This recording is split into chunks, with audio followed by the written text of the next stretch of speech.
11-12 թվականի ծնված տղաների միջև մրցապայքարում 1000 մետրի երրորդ տեղն է գրավել Մարտիրոս Փիլոյանը։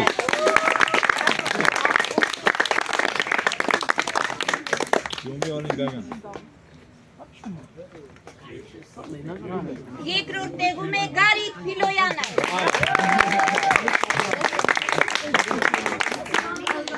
Ներկայացնում են քաղաքապետարանի օլիմպիական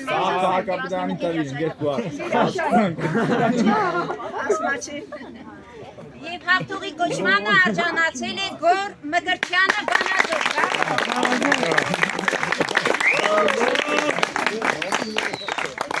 Արքիվատրությունը կատարեց Հայաստանի բազմակի չեմպիոնուհի միջազգային մրցույթների հաղթող օլիմպիական խաղերի մասնակից Լիլիթ Հարությունյանը։